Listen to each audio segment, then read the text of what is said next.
খুব ভালো আছি, কেমন ভালো আছেন? ভালো আছি, ভালো আমি আছি। কিন্তু আপনার ফ্যান।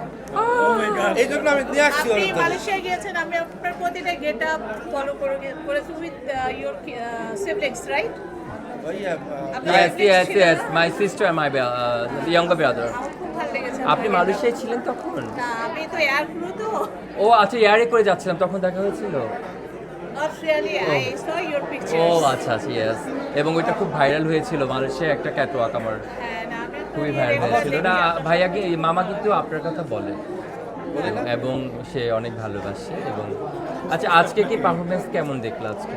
ওয়াও, আমি একটু জন্য দেখতে পারি নাই তোমার পারফরম্যান্স। লাস্টে লেট করছো হ্যাঁ, আমি তুমি, late করেছি। সুন্দর একটা জিনিস। আজকে আপনার গেট আপ কিন্তু আমি বাসায় গিয়ে দেখবো, আজকে তো তুমি মানে ছা গায়ে আজকে অ্যাডলফ খানের দিন শেষ। না, না, স্নিগ্ধার please, দিন শেষ, please, রুমি please, please, করিমের please, please, Bangladesh, please, please, Rumi please, করিমের please, বাংলাদেশ, please. স্নিগ্ধার দিন শেষ, রুমি করিমের Bangladesh. Please please please please, please, আমি আমার মতো দেখতে চাই না, তুমি আসো। না না, আমরা আমাদের মতো, Tired হয়ে গেলাম দেখতে। আমরা আমাদের মতো, আমরা চাই যেটা হচ্ছে শিল্প, সুন্দর শিল্প, যেটা আসলেই আর্ট, আর যেটা আসলেই একটা সৌন্দর্য, ওই জিনিসটাই আমরা চাই। এবং ওই জিনিসটাই আমাদের প্রয়াস, প্রতিটা মানুষের জন্য মানুষ ভালো কিছু আমাদের থেকে পাক, যেটা থেকে মানুষ শিখার আছে, যেটা থেকে মানুষ শিখতে পারবে।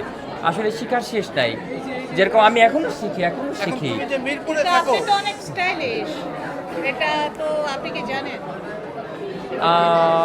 এটা আপনারা ভালো বলতে পারবেন।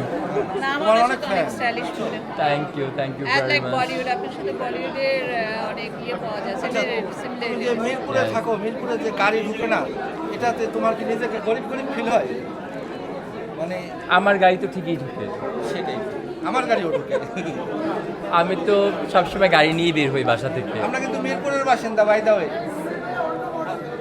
হ্যাঁ, মামা আর আমার বাসা তবে কাছাকাছি। একটা কথা আমি আপনাদেরকে বলি, রুমি কিন্তু অনেক ধার্মিক মানুষ, এবং ও যখন রোজার মাসে তারাবি পরে ও সবসময় আমাকে একটা ফোন দিত যে মামা বের হো, আসো একটু আড্ডা দিই, চা খাই। তারাবিটা শেষ করে ফোন দিত।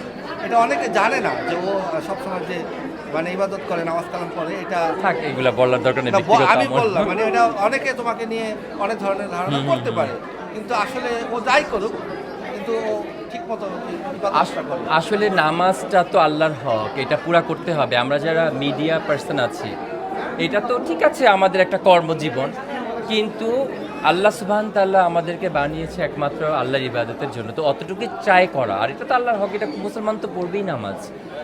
আর এটাই তো বললাম যে আসলে বিকল্প নাই। আপনার আল্লাহর সাথে যখন সম্পর্ক হবে, সব দিক দিয়ে আপনি সাহায্য পাবেন। আল্লাহর সাথে কোনো সম্পর্ক নাই, আপনার সব দিক দিয়ে পেরেশানি, সব কিছু হয়ে যাবে। সো সম্পর্ক রাখতেই হবে সবসময়। আর আল্লাহর সাথে সম্পর্ক রাখার জায়গা হচ্ছে মসজিদ, সবচাইতে দামি জায়গা, যেটা আমার সবচাইতে পছন্দ।